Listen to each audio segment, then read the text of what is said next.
Hello guys, welcome back to my academy. So friends, आज का हमारा टॉपिक है मुद्रा आपूर्ति में न्यूनतम कोष पद्धति।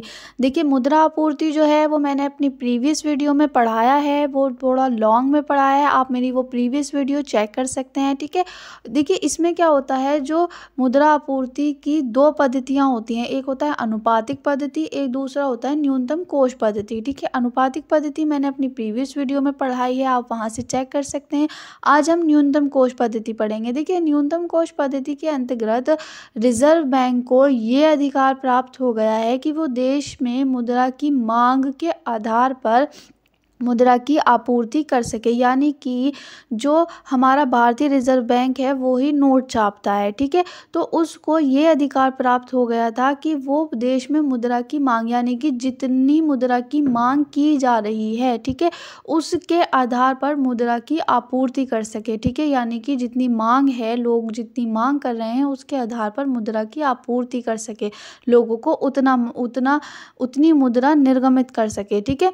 देखिए, आरंभ में 400 करोड़ रुपए का न्यूनतम कोष निर्धारित किया गया था, ठीक है, जिसमें 115 करोड़ रुपए का स्वर्ण था। इस व्यवस्था से मुद्रा का निर्गमन किया जाना संभव हो गया। देखिए, इसमें क्या हुआ था कि 400 करोड़ का न्यूनतम कोष निर्धारित किया गया था पहले, जब हमारा जो देश है जब आज़ाद हुआ था, ठीक है। फिर उसके बाद 115 करोड़ रुपए का सोना, यानी कि हमारे जो भारतीय रिजर्व बैंक है उसमें सोना होना बहुत ज़रूरी है, ठीक है। तो क्योंकि जब सोना होता है उसके अकॉर्डिंग ही हमारा जो बैंक है वो नोट छापता है, ठीक है।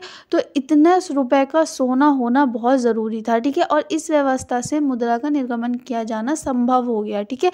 साथ ही विदेशी मुद्रा की बचत भी संभव हो सकी, क्योंकि जाहिर सी बात है, जब इंसान के पास पैसा नहीं था, हमारे देश के पास पैसा नहीं था, तो हम जो विदेशी प्रतिभूतियाँ थी, विदेशी चीज़ों को हम बेच रहे थे अपना देश चलाने के लिए। तो जब जाहिर सी बात है, जब अब रिजर्व बैंक को ये अधिकार प्राप्त हो गया कि मुद्रा की जो मांग है वो उसके आधार पर मुद्रा की आपूर्ति कर सकता है, तो हमारी जो विदेशी मुद्रा जो थी उसे हम उसकी बचत करना जो है वो संभव हो गया, ठीक है। जो हमारी सरकार है उसकी बचत करने लगे।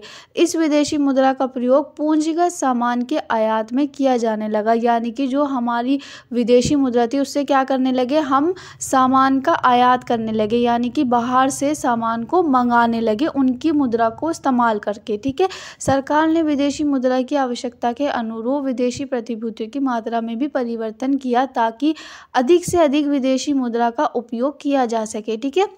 सरकार ने क्या करा, जो विदेशी मुद्रा होती है उसकी आवश्यकता के अनुरूप जो हमारी विदेशी प्रतिभूतियाँ, यानी कि जो हमारे पास विदेश से आया हुआ सामान होता है या फिर विदेश से आई हुई जो करेंसी होती है उसकी मात्रा में भी परिवर्तन किया, उसकी मात्रा को बढ़ा दिया। इससे क्या हुआ, ताकि जो हम अधिक से अधिक विदेशी मुद्रा का उपयोग कर सकें, ठीक है। हम जो चीज़ हमारे इंडिया में नहीं है वो हम बाहर से मंगा सकें, ठीक है।